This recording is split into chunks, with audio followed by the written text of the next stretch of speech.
بھئی یہ سننا تھا کہ چچا نے بھتیجے کو گلے سے لگایا، پرسہ دینا ہے، اور ایک بار پھر فریاد کی۔ مولا سجاد نے فریاد کی، چچا ذرا آہستہ، چچا ذرا آہستہ۔ محمد حنفیہ نے کہا بیٹا کیا بات ہے؟ کہا چچا جو توق خاردار کانٹوں والا توق گلے میں رہا اس کا زخم اب تک موجود ہے، اب تک نہیں۔ 35 سال بعد جب امام باقر نے غسل میت دیا تب بھی سجاد کے گلے کا زخم تازہ تھا۔ محمد حنفیہ نے وہ سوال کیا جو جابر نے نہیں کیا، بیٹا سجاد تو میری گودوں کا پالا ہوا، تو اتنا بوڑھا نظر آ رہا ہے، آخر یہ بڑھاپا، جوانی میں بڑھاپا کیسے آیا؟ صرف ایک لفظ کہا، ایک لفظ، چچا الشام، الشام، الشام۔ وہ شام کے مصائب ہے جس نے جوانی میں سجاد کو بوڑھا کر دیا۔ وقت بہت گزر گیا ہے، میں آخری 2-3 جملے کہہ دوں۔ اب ادھر تو چچا بھتیجے کی باتیں، خاندان کی بزرگ خواتین باقی سیدانیوں سے باتیں کر رہی ہیں، سب ایک جگہ جمع ہو گئی۔ ام سلمہ ہیں، ام البنین ہیں، ام ہانی ہیں۔ سغرا کا عجیب طریقہ ہے، وہ کسی سے کوئی بات ہی نہیں کر رہی، وہ کسی سے کوئی بات ہی نہیں کر رہی، بس ایک کام کر رہی۔ پہلے رباب کے قریب گئی، گود میں جھانک کے کچھ دیکھا، پھر آگے بڑھی، ام فروہ کی گود میں دیکھا، آگے بڑھی لیلا کی گود میں دیکھا، آگے بڑھی کلثوم کی گود میں دیکھا، آگے بڑھی کبرا کی، فاطمہ کبرا کی گود میں دیکھا۔ زینب کو حیرت ہوئی، کہا سغرا بیٹی بیٹھو یہاں، یہ کیا کر رہی؟ کہا پھوپھی اماں مجھے نہیں بیٹھنا، مجھے معلوم ہے میرا سارا گھرانہ مارا گیا، بس میرا اصغر بھیا تو زندہ ہوگا نا۔ اصغر کو کلیجے سے لگانا چاہتی۔ ہائے زینب کیسے بتائے سغرا تیرا اصغر تو تیرے بابا کی گود میں 3 بھال کے تیر سے مارا گیا۔ بزرگ خواتین نے کہا زینب بیٹی چلو میرے ساتھ، چلو خاندان کے گھروں میں چلو۔ بہن لے بنی ہاشم میں زینب اب کچھ نہیں بول سکی، آخری 2 جملے اب کچھ نہ بول سکی، چلی۔ ایسی خواتین ام البنین کہیں اور زینب منع کریں، چلی۔ لیکن جیسے ہی محلہ بنی ہاشم میں قدم رکھا، زینب نے کہا میں نے آپ کی یہ بات تو مان لی کہ شہر میں آ گئی، اب ایک بات آپ میری مانیے، میں گھروں میں نہیں جاؤں گی، میں پہلے نانا کی قبر پہ جاؤں گا۔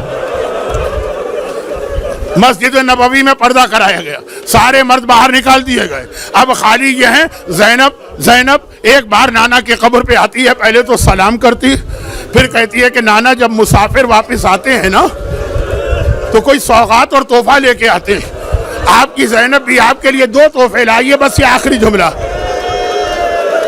2 تحفے لے کر آئی، اور یہ کہہ کر ایک مرتبہ اپنی چادر میں سے لہو بھرا ہوا کرتا نکالا، قبر رسول پہ یہ کرتا پھیلا کے رکھا، نانا یہ آپ کے حسین کا وہ کرتا ہے جب شمر سینے پر بیٹھ کر حسین کے گلے پر خنجر چلا رہا تھا تو یہ کرتا پہنے ہوئے تھا۔ باقاعدہ مقاتل میں ایک لفظ ہے، قبر رسول سے چیخ چیخ کے رونے کی آواز آنے لگی۔ زینب نے کہا نانا بس ختم، اب مجھ میں بھی ہمت نہ رہی، کہا نانا تو یہ تحفہ دیکھ کر اتنا رو رہا ہے، کاش میرے لیے ممکن ہوتا تو میں اپنی کمر تجھے دکھاتی، کوفے سے شام سارے راستے تیری بیٹی جو کوڑے کھاتی گئی ہے، ارے وہ کوڑوں کے سارے زخم ابھی بھی موجود ہیں۔ اجرکم اللہ علی ولعنۃ اللہ علی اعدائہم اجمعین۔ پروردگارا مومنین اور مومنات کے اس گریے کا واسطہ غم حسین کے سوا انہیں ہر پریشانی سے محفوظ فرما۔